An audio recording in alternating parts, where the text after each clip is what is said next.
Good people, I must first tell you that I was expecting a large number of the public. So my talk may not be for many of you professional scientists. I see lots of professionals in the audience. So bear with me. It's maybe a little bit too simplistic, but I hope that you will all enjoy it. Okay, so my brief was to talk about where we stand in terms of the fossils in South Africa. And what I've done is actually try to give you an example of the very important fossil record in South Africa. So, where do we stand? First of all, I think we need to understand that we are actually located somewhere around here on the Virgo cluster. And this is one of the many spiral galaxies in this infinite universe that we have, which all began about 13.7 billion years ago. The oldest rocks on Earth actually date to about 3.9 billion years ago, and they are actually located in Greenland. Some people think that they may even be older, closer to about 4.5 billion. But with certainty, we know 3.9 is round about the age that we can say we definitely have these oldest rocks. In South Africa, the Barberton Greenstone Belt dates to about 3.5 billion years. And that is really the oldest rocks that we have here. If we look at the whole history of life on Earth, we know that it extends to about 3.8 billion years. Okay? And the earliest life forms are microbial. And from the Barberton Greenstone Belt, we certainly have such fossils. I just want to, this is just to tell you that I'm only going to give you some examples of South African fossils. So I tried to distill it from the Africa, all the other Africa fossils, to just South Africa. But if you want to read more, of course, there's my book. From the Barberton Greenstone Belt, we have these microbial traces, and they date to about 3.5 billion years. So we can say that our fossil record here in South Africa extends to about 3.5 billion years ago. We know that the next major phase in the evolution of life on Earth is the assembling of single cells into more complex structures, into more complex microbial mats, and these are the stromatolites. And we know that the stromatolites date to about 2.5 billion years in the fossil record. And from South Africa and Southern Africa, we have some of the oldest stromatolites in the world, and they come from Swaziland and also from the Big Tree group in South Africa. So both Swaziland and the Big Tree group. We know that these date to about 2.1 billion years.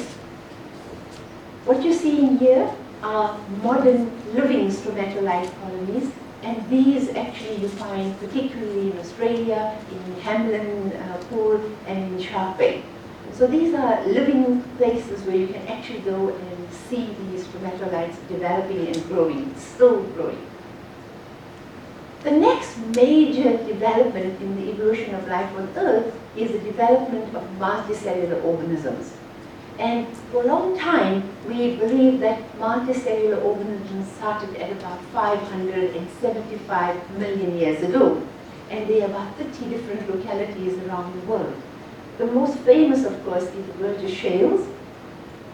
But we know that more recently, in 2010, this particular locality was discovered where we have in Africa multicellular organisms that actually date to about 2.1 billion years. We also know that from Namibia, I just slipped this in because I thought Southern Africa, let's actually extend it a little bit. And we have Octavia, that is also a multicellular organism, a sponge, that dates to about 760 million years ago. The next major phase in the development of life on Earth is what we call the Cambrian explosion. And this is the time when we see this rapid radiation of life on Earth, huge number of organisms develop. All the phyla that we have today, actually, you find 545 million years ago. And these Berger shale fossils actually are wonderful. These are mainly in Canada, but from South Africa we also have some really wonderful organisms from these time periods as well. And then, one of the other major episodes in the evolution of life on Earth is a time when plants move onto land. And until this time, all life on Earth was in the oceans. And what we know is that if we look at modern plants, and if you look at the molecular clocks, you can actually work out that all modern plants derive from these charophytes, okay, from charophytes. So green algae are the ancestors of all land plants. And the cool thing is that in a locality in South Africa near Grahamstown, the Waterloo locality, you actually find some of these Otocara, which are charophytes. And these are some of the earliest forms of green algae which we think are beginning to move onto land. And this is quite fascinating because at the same locality, we have other major innovations that are occurring. And we begin to see the first vascular plants. And we also see the first trees, the Archaeopteris trees, the fossils of these trees at this locality. And this is quite phenomenal because here we have an example of life moving from watery environments onto land, and we have the fossils to show this. And this is the plants moving onto land. But closely associated with the plants moving onto land, we also have the diversification of arthropods. And again, from this locality in near Grahamstown, we have this wonderful fossil scorpion, which is one of the oldest terrestrial animals from Gondwana. And there are beautiful fossils of the scorpion. We see here the tail with the actual sting, and we have the segmented pincers that we can see quite clearly. And these are fascinating. Associated with this, we also see insects developing. And we know from the fossil record globally that the earliest insects are about between 396 to 407 million years ago. But in South Africa, we have 3-million-year-old fossils, mainly from the White Hill Formation, and there's a large number of fossils. Until recently, there were only like about 9 fossils known, but nowadays, with work that Yuri van Leeuwen and Eddie van Dijk have been doing, we have many other fossils of fossil insects that have been recovered. But some of them are certainly world record holders. So here we have the oldest longhorn grasshopper, and it's also really fascinating to see this. Of course, we know that we had Archaeopteris originally as one of the first trees that developed on land, but soon we see this rapid diversification of plants. And I was actually going to leave it to Avive to tell you about the plants, but she told me this morning that she's not going to be talking about plants. So I quickly slipped in one of her Glossopteris leaves, and just to tell you that from the Permian, or in the Permian, we know that the Glossopteris flora dominated all the Permian landscapes. And at the end of the Permian, there was this major change in the diversification of plants, and we see Glossopterids dying out, and we see the rise of the Dichoridium flora. But the plants and also the insects have very, very close association, and we see this very, very clearly in the fossil record. And I should say that with this, of course, we see the diversification of plants even further. In the Cretaceous, we have the development and radiation of angiosperms. And we have some wonderful fossils here from South Africa as well of all these different plants. We know also that if we look at vertebrates, and this is probably where I'm most comfortable because this is my area of work, and we know that vertebrate evolution is wonderfully recorded in the rocks of South Africa. And if we look at just the diversification of vertebrates, we know that at each of these nodes, we see these special innovations that develop. And one of the first very important developments, of course, is the vertebral column. And We know after that we see the development of jaws, so the gnathostomes radiate. Next we see the development of forelimbs in the tetrapods, and then we see the development of the amniotes. And the cool thing is that in the fossil record from South Africa, we have all those major steps recorded in the fossils that we find. So, today, the two living aggnatans, the jawless fishes, are the lampreys and the hagfishes. And just look at this picture, because we know from this Waterloo locality near Grahamstown, we also have this fossilized Riscomycin, which is a lamprey that dates to about 360 or 380 million years ago. And we can see that the same kind of sucker-like structure is also present. So there's a part and counterpart of this fossil with really exquisite detail that shows us that we're dealing with a really ancient lamprey. Then, of course, the next major step is the development of cartilaginous fishes, and from the same locality, we have one of the most wonderful preservation of cartilaginous fishes. So very, very important step in the evolution of vertebrates. We have it here in South Africa as well. And then we see that we have the placoderms, these are the armored fishes, and then we have these acanthodians. And if we look at these fishes, we know that they all form part of the osteichthyes. So we have the cartilaginous fishes, then we have the bony fishes. And from this locality, this Devonian locality in South Africa, we have some exquisite placoderm fishes where we can see the armor plates, the detail of the armor plate. If you look closely at this picture, you can even see the serrations on the shoulder girdles of the plate of this Bothriolipus. And there's a reconstruction of Bothriolipus, and here you see these acanthodian. This is an example of this particular fish called Diplocanthus. So the very early diversification of these bony fishes, we also have this wonderful presentation here in South Africa.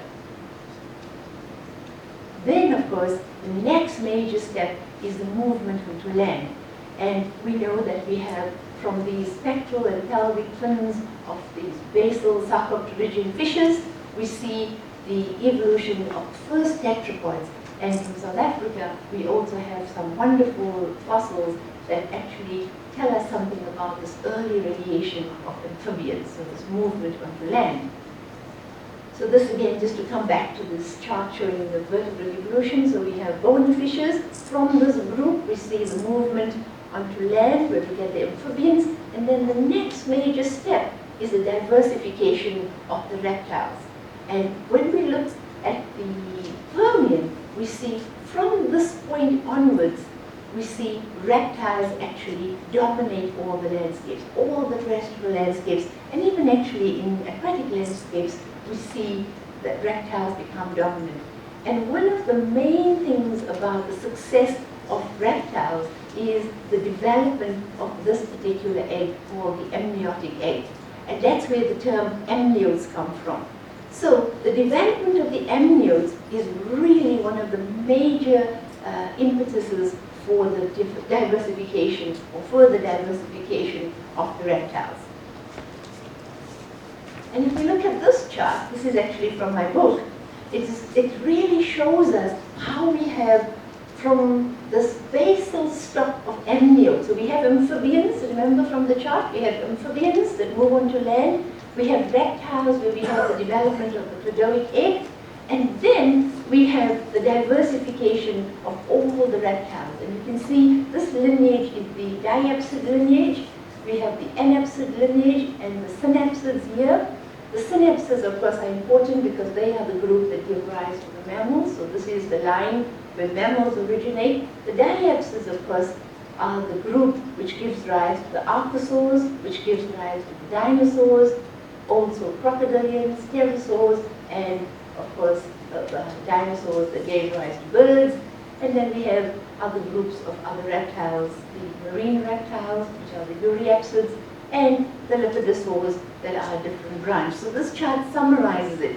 And what we know is that from South Africa, we have really wonderful fossil record that tells us about this early diversification of all these reptiles. So many people, when you think about reptiles and you think about mammals, you think they're completely separate.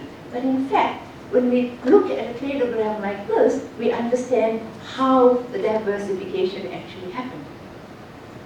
If we look at this little bit more complex cladogram, which I'm not going to go into detail, except I wanted to tell you that the side branch to all mammals. Okay, so we know, most of you probably know of the monotremes, the marsupials, and the placentals. In the fossil record, the multituberculates were abundantly present, and the side branch to all the mammals are actually the rhapsids. And the cool thing is that in South Africa, we have one of the best records of the mammal-like reptiles in the world. And I don't have too much of time, but certainly if you want to know more, there's a whole book that you can read about the forerunners of mammals. And the fossils we have here are really exquisite. I mean, most of them are complete, they're beautiful, from the tip of the snout to the tip of the tail. You can see the preservation, and a lot of the skeletons are also preserved. So we have huge amounts of information. And the most fabulous thing about this fossil record is that we can actually study the diversity of mammal-like reptiles, and we can understand how the mammal-like reptiles, the cynodonts, originated after the end of the Permian, radiated extensively, and they eventually give rise to the mammals. And because the fossil record is so beautifully preserved, we actually can say something about how these mammalian characteristics actually develop. So we can look and we can understand the development of the secondary palate, we can understand how the mammalian ear developed, we can understand something about the postural changes, the brain size changes, and even we can make deductions about the physiological changes that actually occurred through the development from cynodonts into the mammals. So the fossil record from South Africa is really fabulous and allows us to make these deductions. Of course, we also have wonderful archosaur fossils that can tell us something about the early radiation of the archosaurs. And just a reminder, the archosaurs are important because they actually give rise to not only the dinosaurs, they give rise to flying reptiles, which unfortunately we don't have any here in South Africa, but they also give rise to crocodilians. And so we have some wonderful fossils that can tell us something about the early radiation of these archosauromorphs. We know that dinosaurs have a worldwide distribution, and from Africa we have a large number of localities where we find dinosaurs. And of course, there's so many that I can tell you about, but of course there's a whole book that you can get to read up about it, so I'm not going to tell you all about it, except to tell you that one of our most famous dinosaurs in the world is Heterodontosaurus. And Heterodontosaurus is a really cool dinosaur. It actually is one you can see, it has beautiful dentition preserved, and its name actually Heterodontosaurus, which means different-toothed lizard, because it has this very unusual teeth, and we have some really exquisite fossils of Heterodontosaurus. And then, of course, beside Heterodontosaurus, we also have a host of sauropodomorph dinosaurs. And the sauropodomorph dinosaurs are these dinosaurs, the basal stock that we have here in South Africa are the basal sauropodomorph dinosaurs. Some of you may know them as prosauropods. And these dinosaurs are really cool. I've circled some of them. Mesospondylis is also one of the most famous dinosaurs from South Africa. It's a basal sauropodomorph dinosaur. Then there's Ardonyx, there's Cephalosaurus, Entitonicrus. And these are really important dinosaurs. And they are significant because in the evolutionary history of the sauropodomorph dinosaurs, we know that these dinosaurs are the ancestral stock that gave rise to the real sauropods that we know later, the big giant dinosaurs that we often think about when we think about the sauropod dinosaurs. So the cool thing is that in South Africa we have the basal stock of these dinosaurs, and because they're so close to these later, more derived dinosaurs, we can actually understand something about how these basal dinosaurs became so big. So we see many changes that actually tell us about how they became so big. And it's a fascinating story, and there's certainly wonderful studies that are soon going to be coming out about the transition from the basal sauropodomorph dinosaurs to the sauropod dinosaurs. And of course, one of the other most famous dinosaurs, in fact, is a baby dinosaur, and it's a baby dinosaur of Mesospondylus. And there are several eggs that are known, and within the eggs are embryos, and you can see the preservation is absolutely beautiful, and it also has allowed many allometric studies about how this embryo actually, what kind of posture it had when it actually hatched. So very, very fascinating studies have been made about this particular baby dinosaur. But there are many, as you can see, there's also another partial embryo there, so there are other bits and pieces that are known, and they were originally found in the Golden Gate National Park by James Kitching, and later they were studied by Robert Rice. Of course, we also have much younger fossils, and from Langebaan back from the west coast of South Africa, just about an hour and a half drive from Cape Town, we have this wonderful locality, the Pliocene locality, and it's studded with fossil bones. And many of these fossils have been removed from the ground and taken to the museum, the Iziko South African Museum. But now, Roger is here, and Roger can also tell you more about this. Many of the more recent fossils have been excavated and have been left in the ground to allow people to understand how the fossils actually are found. And I think this is very important because sometimes the public don't understand how you find the fossils, and they don't understand the way in which fossils actually came to be in a particular location. But seeing them here is a very strong, it conveys a strong message of how rich this particular fossil deposit is. And also, the wonderful thing about this site is that we have some really unusual, unique animals from the site. So we have one of the African bears, the Agriotherium from the site. We have at least 3 horses from the site. So we have Equus, but we also have Hipparion. We have the short-necked giraffe. We have a host of wonderful, wonderful material from this location. And there's also abundant marine fossils associated with the terrestrial remains. And I've actually worked with Romala Govender on some of these marine fossils, and we have some seals from the site, we have cetaceans from the site, and amongst the seals, we also have several of them that show pathologies. And currently, I have an honor student working on some of the pathologies that are present in the seals at the site. So it's really wonderful to see the detail that is preserved, and also the amount of information that is there is just so untapped. And even just last week, one of my postdocs was saying that he's discovered a very, very interesting field from the site which hasn't been looked at before.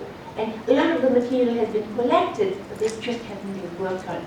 So what I can tell the future paleontologists that are in this room, the ones that are up and coming, there's so much more that we can actually learn from all these sites that we already know of. Some of them have been known for a long time, but there's new information coming out, the opportunities are there, and I think that if we look at this whole history of life on Earth, we know that right here in Southern Africa, in South Africa, we have all these major episodes that unfold are recorded within our rocks. So we have wonderful rocks that actually give us clues to the diversification of life in South Africa millions of years ago. And these are really very, very significant.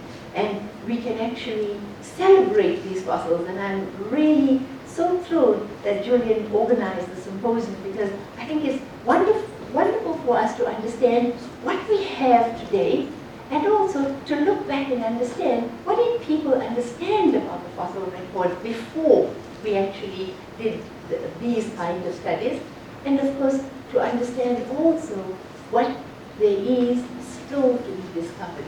And I assure you people, and especially the young people, we will pass on the baton to you guys, and it's up to you to take it further and higher. So thank you very much, people. Thank you.